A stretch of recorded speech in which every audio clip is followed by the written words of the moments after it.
కీర్తన భాగంలో ఆఖరి మాటలో ఉంది కదా, అబద్ధములాడు వారు నోరు మూయబడును. ఆ మాట చదువుకుని నాకు నవ్వొచ్చింది. మొన్న ఒక పాస్టర్ గారు, బాగా తెలిసిన పాస్టర్ గారే వాక్యం చెప్తూ అబద్ధాలు ఆడకూడదని చెప్పారు.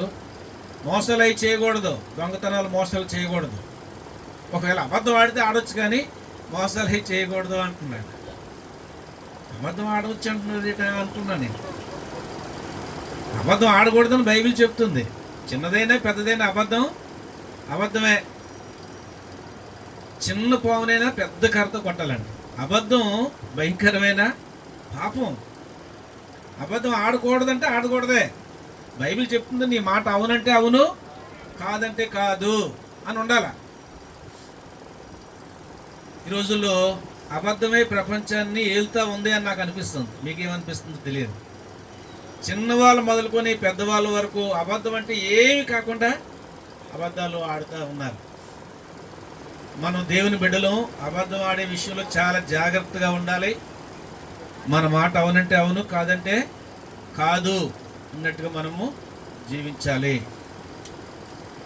సరే, ఈరోజు దేవుని వాక్యాన్ని మనము చదువుకుందాం. మరి మన సంఘ బిడ్డలు కొంతమంది రాలేదు. మన సంఘస్థులు ఏసీడీసీ అనుకుంటున్నాను నేను. ఏసీడీసీ అంటే ఏంటి?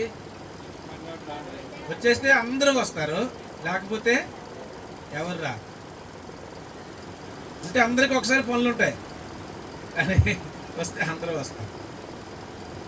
మనము ప్రతిరోజు దేవుని ఆరాధిస్తున్నాం, కానీ ఆదివారం కంపల్సరీగా దేవుని సన్నిధికి వచ్చి మందిరంలో లేక ఇక్కడ డాబా మీద ఆరాధిస్తున్నాం. ఒక వాక్య భాగం చదువుకొని ప్రార్థన చేసుకుందాం. 2వ దినవృత్తాంతాల గ్రంథము 20వ అధ్యాయము 26,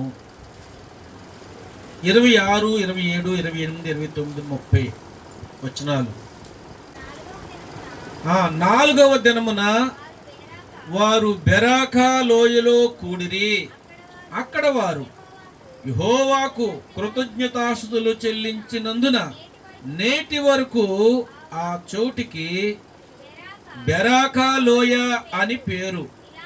ఇలాగున యెహోవా వారి శత్రువుల మీద వారికి జయము అనుగ్రహించి వారిని సంతోషపరిచెను గనుక యెరూషలేమునకు ఉత్సాహముతో మరలవలనని యూదా వారును యెరూషలేము వారును వారందరికీ ముందు యెహోషాపాతును సాగి వెళ్ళిరి. వారు యెరూషలేములోనున్న యెహోవా మందిరమునకు స్వరమండలములను సితారాలను వాయించుచు బూరలను ఊదుచు వచ్చిరి. ఇశ్రాయేలీయుల శత్రువులతో యెహోవా యుద్ధము చేసినను దేశముల రాజ్యముల వారందరూ వినగా దేవుని భయము వారందరి మీదకి వచ్చెను. ఈ ప్రకారము అతని దేవుడు చుట్టూనున్న వారిని జయించి అతనికి నెమ్మది అనుగ్రహింపగా యెహోషాపాతు రాజ్యము నిమ్మలముగా నుండెను. చాలు, చిన్న ప్రార్థన చేసుకుందాం. మహాపరిశుద్ధుడు అయిన మా ప్రియ పరలోకపు తండ్రి, నీ పరిశుద్ధ నామమునకు వందనములు, స్తుతులు, స్తోత్రాలు, కృతజ్ఞతాస్తుతులు చెల్లిస్తూ ఉన్నాం. ఇంతవరకు మేము నిలబడి నిన్ను ఆరాధించాం. మొదటి వర్తమానము కీర్తన వాక్యములో నుంచి మేము ధ్యానం చేసుకున్నాం. భక్తుడైన దావీదు ప్రభు ఆశపడినట్లుగా మేమందరము కూడా వేకునే ఉదయాన్నే లేచి తండ్రి నిన్ను వెతకడానికి మాకు సహాయం చేయండి. అవును ప్రభువా, మేము నిన్ను వెతికి నీ బలాన్ని మేము పొందుకోకపోతే, నీ అభిషేకాన్ని మేము పొందుకోకపోతే ఆ రోజు అపవాది మమ్మల్ని వెతుకుతూ వస్తాడు. మేము వాడికి దొరికిపోతాం. వాడికి దొరకకుండా ఉండాలి అంటే నిన్ను వెతికి నీ యొక్క అభిషేకాన్ని మేము పొంది నీ బలాన్ని, నీ సౌందర్యాన్ని ప్రభువా మేము పొందుకొని తండ్రి ఎనర్జీగా ఉండడానికి, శక్తివంతులుగా ఉండడానికి దేవా కృప చూపించండి. అని ప్రభువా నీ కొందనాలు చెల్లిస్తున్నాం. ఇప్పుడు మేము వాక్యాన్ని చదువుకున్నాం. 2వ వర్తమానము చదవబడిన వాక్యం ద్వారా మీరు మాతో సూటిగా స్పష్టంగా మాట్లాడండి. మేమందరము లేచి నిలబడి ఆరాధన చేసుకున్నాం. ఆత్మతో సత్యముతో మీరు ఇశ్రాయేలు స్తుతులు మీద ఆశ్రుడైనట్లు మా స్తుతుల మీద కూడా నువ్వు ఆశ్రుడై ఉన్నావు. మా మధ్య నువ్వు సంచరిస్తున్నావు. ప్రభువానికి స్తోత్రములు చెల్లిస్తున్నాం. మీరే సూటిగా స్పష్టంగా మా అందరితో మాట్లాడండి. మహిమ ఘనత ప్రభావాలు మీరొక్కరే పొందుకోమని యేసు ప్రభు నామములో ప్రార్థిస్తున్నాము తండ్రి. ఆమేన్. హల్లెలూయా. దేవుని స్తోత్రం. ప్రభునందు ప్రియమైన దేవుని సంగమా, ఇక్కడ మనము చదువుకున్న ఈ లేఖన భాగంలో 26 వచనం నుంచి 30 వచనం వరకు మనం చదివితే ఇక్కడ కృతజ్ఞతాస్తుతులు చెల్లిస్తా ఉన్నారట. ఇక్కడ బెరాకా లోయ అనేది కనిపిస్తా ఉంది. ఆ బెరాకా లోయ, ఆ బెరాకా అంటే అర్థం ఏంటి? చిన్న ఫుట్ నోట్లో స్తుతి లేక ఆశీర్వాదం. దేవుని బిడ్డలైన వారు ప్రభువుని స్తుతించాలి, ఆరాధించాలి. అప్పుడు దేవుడు వారిని ఆశీర్వదిస్తాడు. దేవుని మనము స్తుతించాలి. మన జీవితంలో ఒక భాగము ప్రభువును స్తుతించడం అనేది. ఎప్పుడు స్తుతి మన హృదయంలో నుంచి రావాలి. ప్రభువా నీకు వందనాలు వందనాలు వందనాలు అని మనం కృతజ్ఞతలు తెలియచేయాలి. దేవుని బిడ్డల యొక్క ప్రాముఖ్యమైన లక్షణం ఏంటంటే దేవుని మనము స్తుతించాలి, కృతజ్ఞతాస్తులు చెల్లించాలి. అది మన జీవితంలో ఒక భాగమై ఉండాలి. దేవుడు ఎన్నో కార్యాలు మన పట్ల చేస్తూ ఉన్నాడు. వాటన్నిటికీ మనము దేవుణ్ణి స్తుతించాలి. ఇక్కడ బెరాకా లోయ అనేది మనము చూస్తూ ఉన్నాం. ఆ లోయ పేరు బెరాకా లోయ. అయితే యెహోషువ గ్రంథంలో మరో లోయ ఉంది. ఆ లోయ ఆకోరు లోయ అంట. ఏ లోయ? ఆకోరు లోయ. అంటే అది బాధను కలుగు చేసే లోయ, ఇది ఆశీర్వాదం ఇచ్చే లోయ, స్తుతి లోయ. ఆ లోయలో, ఏ లోయలో? ఆకోరు లోయలో ఆకాను కుటుంబం అంతా కూడా ఆ లోయలో వేసేసి, రాళ్ళు వేసేసి చంపేసి పూర్తి చేశారు. అందుకు అది బాధాకరమైన లోయ, ఆకోరు లోయ అని పేరు దానికి వచ్చింది. ఇక్కడ బెరాకా లోయ, బెరాకా. ఈ లోయలో యుద్ధం చేసి యెహోషాపాతు పక్షంగా, యెహోషాపాతు రాజు ఆ పక్షంగా, ఇశ్రాయేల్ యోధా జనాంగం పక్షంగా దేవుడు గొప్ప విజయాన్ని ఇచ్చాడు. అందుకు ప్రజలందరూ కూడా లోయలో ఏం చేస్తున్నారు? యుద్ధంలో జయం పొందారు కాబట్టి దేవుని స్తుతిస్తూ ఉన్నారు. అక్కడ ఆశీర్వాదం, దేవునికి కృతజ్ఞతాస్తులు చెల్లిస్తున్నారు. అక్కడ సంతోషము. అందుకు ఈ చోటికి బెరాకా లోయ అని పేరు ఉంది. ప్రతిని బిడ్డలారా, బెరాకా లోయ, మన ఇల్లు, నివసిస్తున్న ఇల్లు ఒక బెరాకాగా ఉండాలి. కాకినాడలో బెరాకా బ్లెస్సింగ్ చర్చ్ అని ఉంది, బెరాకా మందిరం. బెరాకా అంటే ఆశీర్వాదం, స్తుతి. మనము మన కుటుంబము కూడా ఆశీర్వదించబడిన దేవుని బిడ్డల యొక్క కుటుంబముగా మనము ఉండాలి. మన కుటుంబాలు ఆశీర్వదించబడ్డాయి అని నమ్మిన వాళ్ళు చేతి చూపించండి, దేవుని స్తుతించండి. హల్లెలూయా. పిల్లలు, మనము ఆశీర్వదించబడిన వారం. ఎట్లా చెప్పగలవు మనం ఆశీర్వదించబడుతున్నామని, ఆశీర్వదించబడిన వారమని? పిల్లల, దేవుడు అంతరంగాన్ని చూస్తాడు, మనుషులు పైరూపాన్ని చూస్తారు. దేవుడు అంతరంగాన్ని చూస్తాడు. మన శుక్రవారం చెప్పాను, మనుషులు బాగున్నారా అంటే ఏమంటామంటే, ఏం బాగున్నామండి, ముడుకులు సలుపులు, కాళ్ళు నొప్పులు, అప్పులు బాధలు, పిల్లలకి ఏమి సెటిల్ అవ్వలేదు, ఉద్యోగాలు లేవు, లేక చదువులు లేవు అని కొంతమంది చెప్తే, కొంతమంది దేవుని కృపను బట్టి బాగానే ఉన్నామండి, ఆరోగ్యం ఉంది, లేకపోతే పిల్లలకు చదువులు బాగున్నాయి, ఉద్యోగాలు వచ్చాయి, వివాహాలు అయ్యాయి, పిల్లలు పుట్టారు అని కొంతమంది.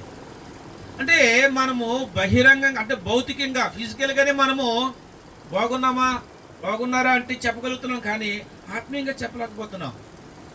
బాగోవడం అంటే ఏంటి? శరీరం బాగోవడం కాదు, నీలో ఉన్న ఆత్మలో నువ్వు ఎలాగున్నావు? ఆత్మలో బాగున్నావా? ఆత్మలో సంతోషంగా ఉన్నావా? నీ ఆత్మలో సమాధానం ఉందా? నీ ఆత్మలో నెమ్మది ఉందా? ఇప్పుడు ధనవంతుడు ఉన్నాడు, అలాగే అక్కడ పనిచేస్తున్న లాజరు ఉన్నాడు. లాజరు దేవుని నమ్ముకున్నాడు, ధనవంతుడు కూడా దేవుని నమ్ముకున్నాడేమో తెలియదు, కానీ ఇప్పుడు ప్రార్థన చేసినట్లు కానీ మందిరానికి వెళ్ళేట్లు కానీ లేదు. లగ్జరీ జీవితం. అతను ధనవంతుడు అని ఉంది, అతని పేరు కూడా రాయబడలేదు. ఈ లోకంలో చాలా భోగభాగ్యాలు అనుభవించాడు. చాలా ధనం ఉంది, రోజుకో కారు. మేము కారు మీద అక్కడికి వెళ్ళామంటే 2 కార్ల మీద తుని వెళ్ళాం. అక్కడ మందిర డెడికేషన్ చూసుకుని వచ్చాం. ఆ కారును నడిపిన సహోదరుడు అంటున్నాడు, పలానా పెట్రోల్ బంక్ ఆయనకి 6 కార్లు ఉన్నాయండి, ఆడో కార్లు, ఒక్కొక్క రోజు ఒక్కొక్క కారు మీద వెళ్తాడండి అని చెప్తున్నాడు. ఓకే, మంచిదే, అది కూడా దేవుని ఆశీర్వాదమే. ప్రైజ్ ది లార్డ్, హల్లెలూయా. కాబట్టి మనము ఆశీర్వాదం అంటే ఈ భౌతికమైన ఆశీర్వాదమే కాదు, మన ఆత్మలో ఎలాగున్నాం. ఇప్పుడు ఈ ధనవంతుడు చనిపోయాడు, నరకంలో పాతాళంలో యాతన పడుతున్నట్లుగా దేవుని గ్రంథంలో రాయబడి ఉన్నది. ఈ లాజరు ఎప్పుడు ఆ ధనవంతుడి యొక్క డైనింగ్ టేబుల్ మించి పడిపోయే రొట్టె ముక్కలు తినేవాడు. కురుపులు, పొల్లు, అనారోగ్యంతో చనిపోయాడు, అనారోగ్యంతో ఉన్నాడు. ఆ పుల్లు రసులు కారుతుంటే కుక్కలు వచ్చి నాకే అంట.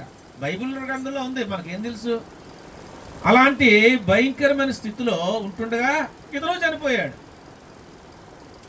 ఇతను చనిపోతే దేవదూతల చేత పరలోకానికి కొనుక్కోబడ్డాడు. ఈ లాజరు ధనవంతుడు చనిపోతే ఒకవేళ చాలా ఆర్భాటం చేసి తీసుకెళ్ళొచ్చు సమాధికి, కానీ అతను ఎక్కడికి వెళ్ళాడు? తన ఆత్మ ఎక్కడికి వెళ్ళింది? పాతాళములో బంధించబడి ఉంది. పరలోకానికి పాతాళానికి మధ్య అగాధం ఉంది. ఇక్కడి నుంచి అక్కడికి వెళ్ళలేరు, అక్కడి నుంచి ఇక్కడికి రాలేరు.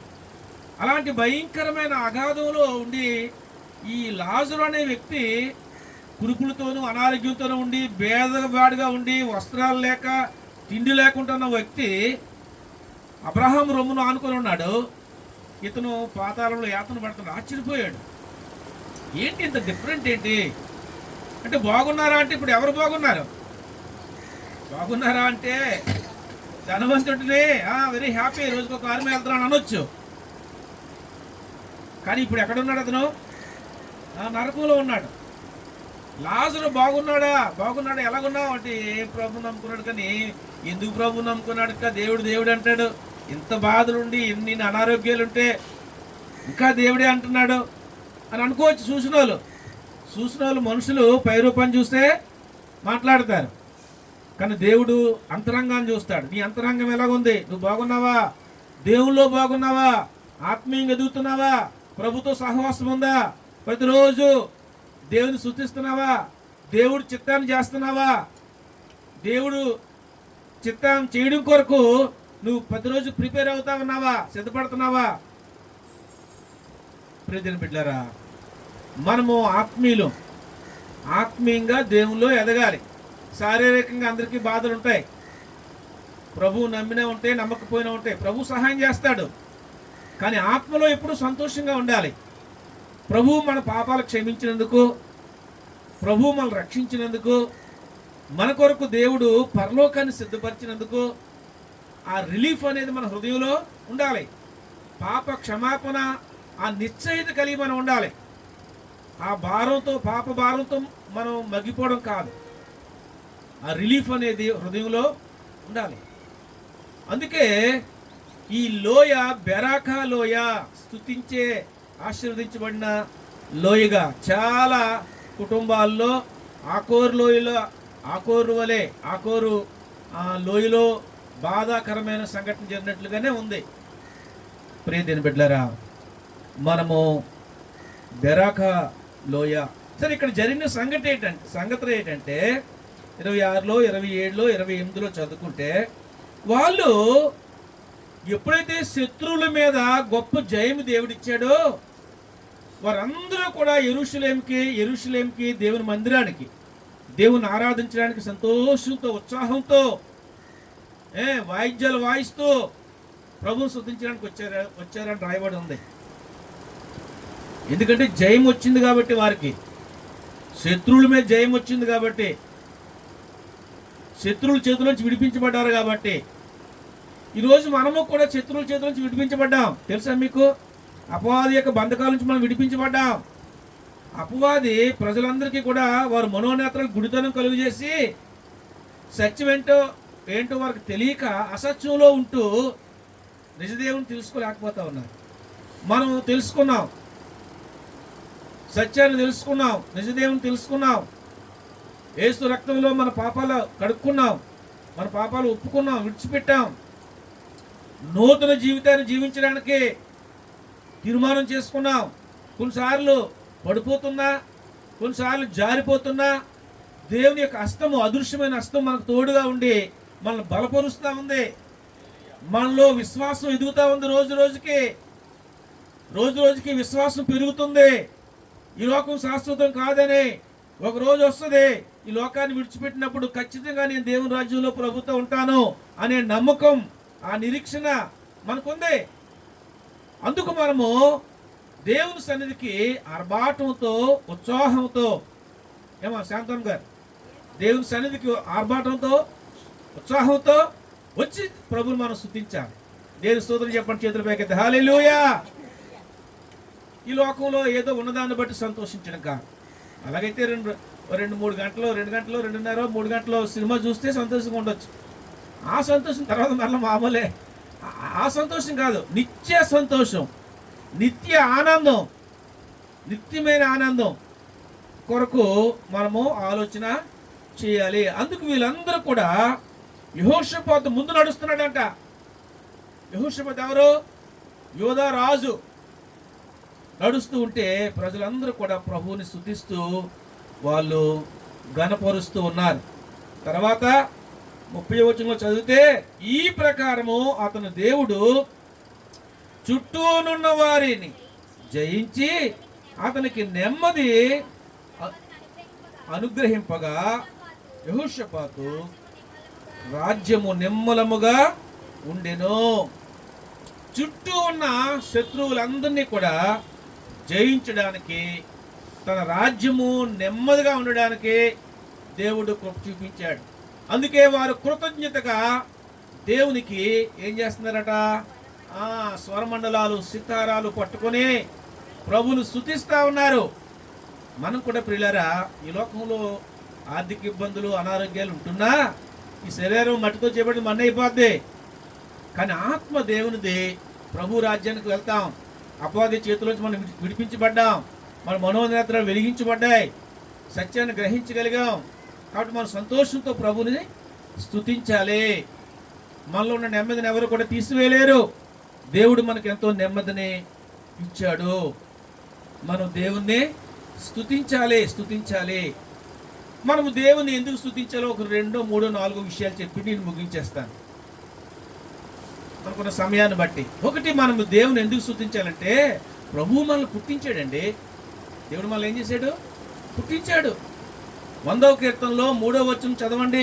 యెహోవాయే దేవుడని తెలుసుకొనుడి, ఆయనే మనలను పుట్టించెను, మనము ఆయన వారము, మనము ఆయన ప్రజలము, ఆయన మేపు గొర్రెలము. దేవుని స్తోత్రం. ఈ 3వ వచనంలో ఖచ్చితంగా మనం గ్రహించవలసిందంటే యెహోవాయే దేవుడని తెలుసుకునండి. తెలుసుకున్నామా మనం? అవును, తెలుసుకున్నాం. అందుకు మనము ఆయనే మనల్ని ఆయన పుట్టించాడు.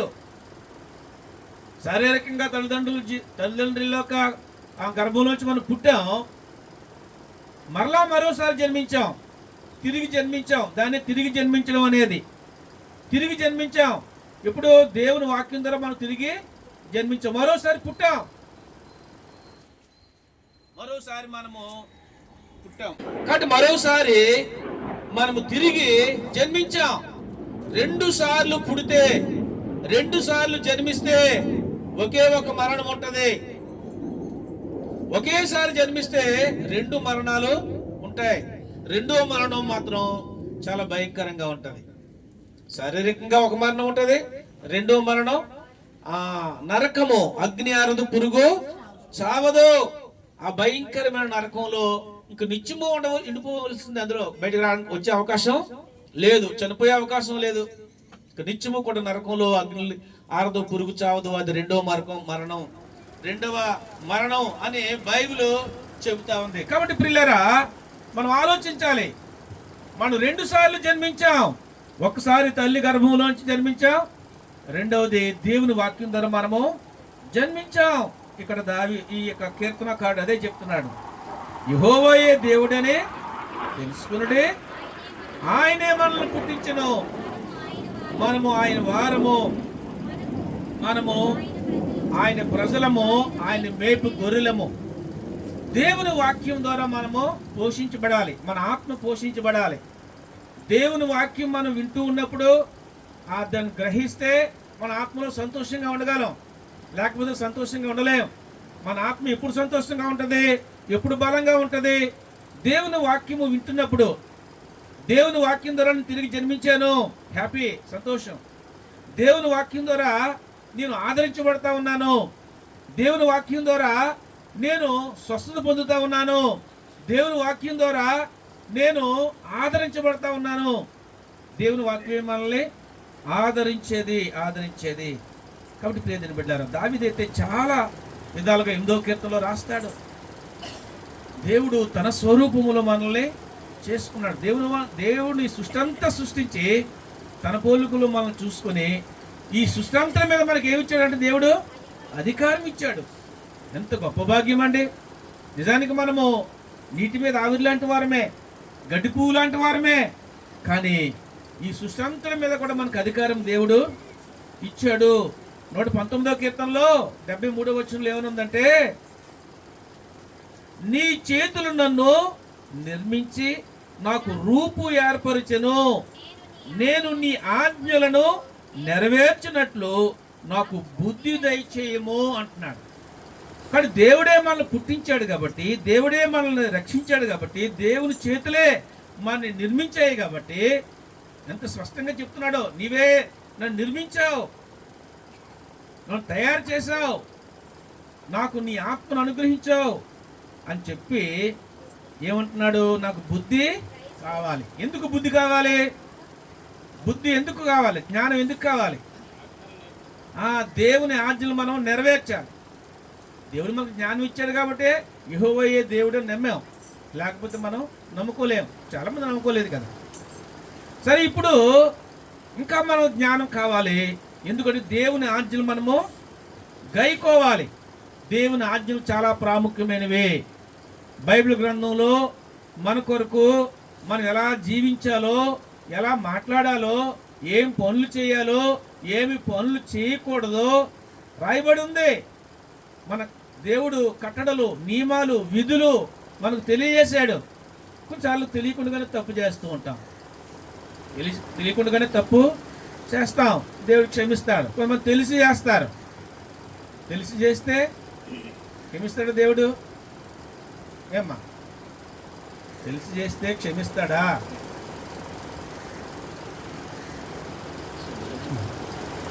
మొన్న దేవుని బిడ్డలు గృహమే, మన బంధువులే, మన ఎదరే ఉండి సత్యవతి గారని ప్రభుని నమ్ముకున్నారు. మ్యాచెస్ మేము గృహప్రవేశకి వెళ్ళాం. ఆమె చక్కగా ప్రార్థనాపూర్వకంగా ప్రభుని నమ్ముకుంది, మంచి గృహం దేవుడు ఇచ్చాడు, కృతజ్ఞతగా ప్రార్థన పెట్టుకుంది. కానీ ఆ బంధువులు అందరూ అలా ఉంటారు కదా, నిండుకుండా నీళ్ళు పెట్టారు. అలా ప్రభు నమ్ముకోలేదు ఒక ఆవిడ. ఏంటి ఇలా నిండుకుండా నీళ్ళు పెడితే ఎప్పుడు తొలుతుంది అని అదొక నమ్మకం. తర్వాత ఆవిడ అంటుంది, వడ్డించేటప్పుడు నాకు పరవను ఫాస్ట్గా తినండి అని చేసి వచ్చింది అనమాట. బాగుందే అన్న. పంపదీసి పాలు పొంగించిన దాంతో చేసే వేట అన్నాను. పాలు పొంగించారు. ఎందుకు పాలు పొంగించడం? ధనం పొంగుతుందని. పొంగుతుంది. అలాగా మూఢనమ్మకాలు కాదు. దేవుని బిడ్డలు మనం అలాంటి చేయొచ్చా? చేయకూడదు. చేయకూడదని మనం అన్నా మన వెనకథలు ఉన్నట్టు మనం బాబు ఏదైనా ఫంక్షన్ పెట్టుకుంటే దేవుని పాటలు వేయో అని మనం అంటాం, కానీ సినిమా పాటలు వేస్తుంటారు, రికార్డ్ డ్యాన్స్లు వేస్తుంటారు. మనం వద్దన్నా వెనకాదలా ఊరుకోరు. ఇంకా ప్రభుని నమ్ముకోలేదు కాబట్టి ఇంకా వాళ్ళతో ఫైటింగ్ ఆడలేము, ముందుకే వెనకాలకు రాలేము. అప్పుడు ఇలా వడ్డించేటప్పుడు ఆవిడ ఇలాగా వడ్డించుకోబోతుంది చికెను. ఈరోజు సోమవారం అంటుంది. సోమవారం అంటే ఏంటి? సోమవారం తినకూడదు నీసే అని. పర్లేదు తినమ్మా, నాకు ఎట్టో కదా ఇప్పుడు పర్వాను, తినలే ఏమవుదన్న నవ్వుతుంది. ఇలాంటి బంధకాలు ఉన్నాయి అసలు. కొన్నిసార్లు తెలియకుండానే మనం అన్నీ కూడా చేస్తుంటాం. ముహూర్తాలు, వాస్తులు ఇలా ఉండకూడదు, అలా ఉండకూడదు, మెట్లని ఇడగొట్టి పడగొట్టి చెడగొట్టి మొత్తానికి అవన్నీ చూస్తాం. మనం దేవుని నియమము, దేవుని ఆజ్ఞలు కరెక్ట్గా పాటిస్తే ఏమి మనకేది రాదు, ఏ కీడు రాదు. మన హృదయం పాడు చేసుకొని, మనం హృదయంలో అసూయ, ద్వేషం, పగ నింపుకొని ఇవన్నీ పాటిస్తే సుఖమే ఉంది. వాస్తులు కానీ ముహూర్తాలు కానీ ఇవన్నీ బైబిల్ వ్యతిరేకం. మనము నిర్మలమైన మనసుతో, అందరిని దీవించే మనసుతో, క్షమించే మనసుతో దేవుని వాక్యాన్ని మనం పాటిస్తే, దేవుని వాక్యంలో రాయబడినట్టుగా మనం నడుచుకుంటే తప్పనిసరిగా వెలుగు మనకి కావలిగా ఉంటుందంట. దేవుని స్తోత్రం, హల్లెలూయా. కాబట్టి నీ ఆజ్ఞలను పాటించాలి అని భక్తుడు చెప్తా ఉన్నాడు. ప్రియమైన బిడ్డలారా, మనము దేవుని బిడ్డలు, దేవుడు మనల్ని పుట్టించాడు అనే విషయాన్ని గమనిస్తూ ఉన్నాం. దేవుడు మనల్ని పుట్టించాడు, అందుకు మనం ఏం చేయాలి? దేవునికి కృతజ్ఞతాస్తుతులు చెల్లించాలి, నిత్యము దేవుణ్ణి స్తుతించాలి. రెండవదిగా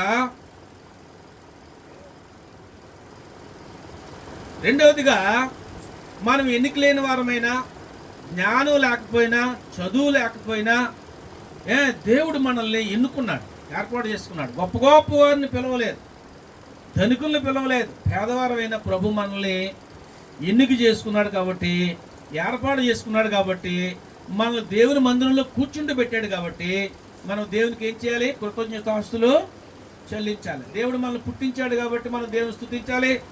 రెండవదిగా దేవుడు ఆయన మనల్ని ఎన్నుకున్నాడు, ఏర్పాటు చేసుకున్నాడు, పిలుచుకున్నాడు కాబట్టి మనం దేవుని స్తుతించాలి. తిమోతికి రాసిన పత్రిక, మొదటి పత్రిక 1వ అధ్యాయము 12-13 వచనాలు చదవండి. తిమోతికి రాసిన మొదటి పత్రిక. పూర్వము దోషకుడును, హింసకుడును, హానికరుడునై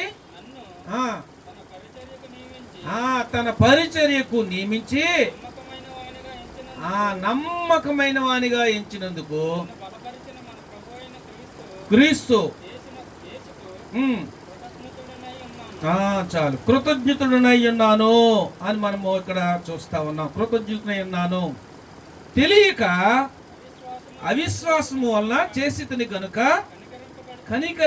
కనికరించబడితేనే. చూసారు ఎంత స్పష్టంగా రాస్తున్నాడు పౌలు. తెలియక, మునుపు నిజదేవుడు ఎవరో తెలియక దేవుని నమ్ముకున్న సంఘాన్ని హింసించేవాడిని. వీళ్ళు దేవునికి అవమానం తీసుకొస్తున్నారేమో, దేవుని నియమాలు వీళ్ళు పాటించట్లేదు, వీళ్ళు క్రమశిక్షణగా జీవించట్లేదు అని ఆ సంఘాన్ని హింసించేవాడిని, దోషకుడిని, హింసకుడిని. కానీ తెలియక చేశాను కాబట్టి నేను కనికరించబడ్డాను. ప్రజల బిడ్డలారా, ఆలోచించాను. తెలియక మనము ప్రభు నమ్ముకోకముందు ఎన్నో తప్పులు చేశాం, కానీ దేవుడు వాటన్నిటినీ క్షమించాడు. అందుకే ఆయన అంటున్నాడు పూర్వము అంటున్నాడు. పూర్వం అంటే ఏంటి? క్రీస్తుకు పూర్వం అని కాదు అర్థం. పూర్వం అంటే ఎప్పుడు ఏంటి? నేను యేసు ప్రభు నమ్ముకోక మునుపు. పూర్వం యేసు ప్రభు నమ్ముకోక మునుపు దోషకుడును, హింసకుడును, హానికరుడునై ఉన్నాను. తన పరిచర్యకు నన్ను నియమించి నమ్మకమైన వానిగా దేవుడు ఎంచాడు. అలాంటి దోషకుణ్ణి, ఎన్నికలేని వాడిని దేవుడు నమ్మకస్తుడిగా నన్ను ఏర్పాటు చేసుకుని తన సేవకుడిగా పిలుచుకున్నాడు.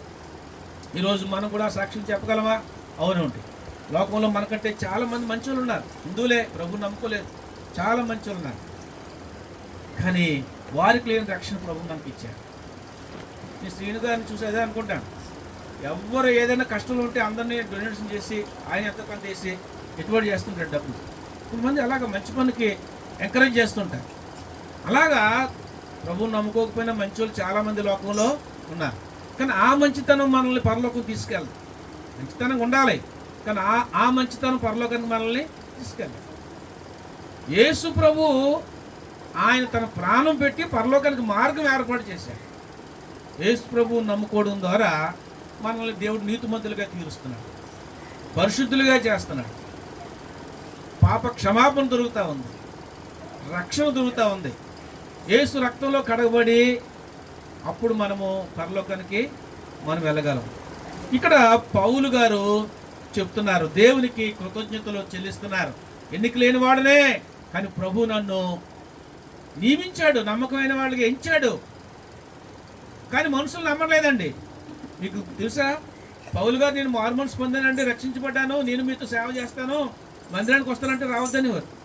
బాబోయ్ ఈ తీసుకొస్తే మన పని అయిపోద్ది, ఈ సామాన్యమైన వ్యక్తి కాదు అని దేవుని ఆరాధించడానికి వస్తానంటే రానిచ్చేవారు కాదు. బర్నబా అనే వ్యక్తి నమ్మి చేర్చుకున్నాడు. తర్వాత అతని జీవితం చూసి అందరూ కూడా చేర్చుకున్నారు. ప్రియమైన బిడ్డలారా, మనము చాలాసార్లు మారేమంటే నమ్మకపోవచ్చు. మన ఊర్లో మాకు తెలియక నువ్వా, నీ సంగతి నాకు తెలిసిలే అనొచ్చు. మన పాత జీవితం వాళ్ళు చూస్తారు కాబట్టి. కానీ ఇప్పుడు మనం ఏం చేసాం? మారాం, వాటన్నిటిని విడిచిపెట్టాం, ప్రభువుని నమ్ముకున్నాం, దేవుడు మన నీతిమంతులుగా చేశాడు. అందుకు మనము దేవునికి కృతజ్ఞతాస్తులు చెల్లించాలి. అనేక మందికి లేని గొప్ప ధన్యత ప్రభు మనకి ఇచ్చాడు అనే విషయాన్ని పౌలు స్పష్టంగా చెప్తా ఉన్నాడు. మూడవదిగా, దేవుడు మనల్ని సజీవులుగా ఉంచుతున్నందుకు మన కృతజ్ఞతాస్తులు చెల్లించాలి. ఈరోజు చాలామంది దినాన్ని చూడలేకపోయారండి.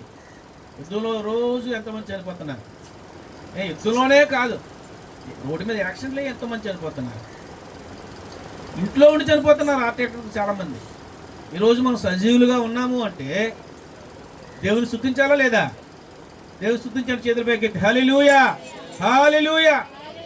దేవుడు మనల్ని సజీవు లెక్కలో లెక్కించినందుకు మనము దేవునికి కృతజ్ఞతాస్తుతులు చెల్లించాలి. యెషయా గ్రంథము 38:19 చదవాలి.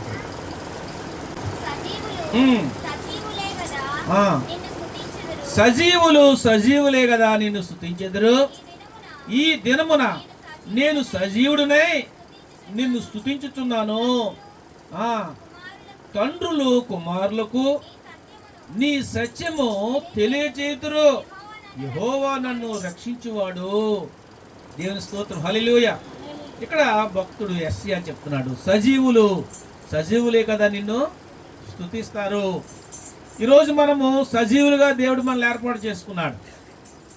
అందుకు మనము దేవుణ్ణి స్తుతించాలి. చాలామంది దినాన్ని చూడలేకపోయారు, చాలామంది దినాన్ని మరణించారు. కానీ దేవుడు మన సజీవుల లెక్కల్లో ఉంచాడు. అందుకు దేవునికి మనము కృతజ్ఞతాస్తులు చెల్లించాలి. నిజంగా టైం అయిపోతే వెళ్ళిపోతాం, అది పెద్దదేం కాదు. కానీ సజీవులుగా ఉంచినందుకు మనం దేవుని స్తుతించాలి, కృతజ్ఞతాస్తుతులు మనం చెల్లించాలి దేవునికి. ప్రార్థనలో కూర్చున్నామంటే ఇంచేపు ఇమ్ము ఇమ్ము ఇమ్ము. జలకి 4 కూతుళ్ళు ఉన్నారంట, ఇమ్ము ఇమ్ము ఇమ్ము అని పీకుతారంట. తల్లిదండ్రులు భయపడిపోతారు ఆడపిల్ల ఇంటికి వస్తే. అందరూ అలాంటి వాళ్ళు కాదులేండి, కొంతమంది ఆడపిల్లలే సహాయం చేస్తారు తల్లిదండ్రులకి. అమ్మా 2 కూతుళ్ళు ఇమ్ము ఇమ్ము చెప్పు. 4 కాలం చాలండి. కాబట్టి మనము ఆలోచించాలి, సజీవులుగా దేవుడు లెక్కించాడు, మనం దేవుణ్ణి స్తుతించాలి. నిజానికి అనేక మందికి లేని గొప్ప ధన్యత ప్రభు మనకి ఇచ్చాడు. 3 విషయాలు చూసాం. ఒకటి, ప్రభువు మనల్ని పుట్టించినందుకు మనము దేవునికి కృతజ్ఞతాస్తులు చెల్లించాలి.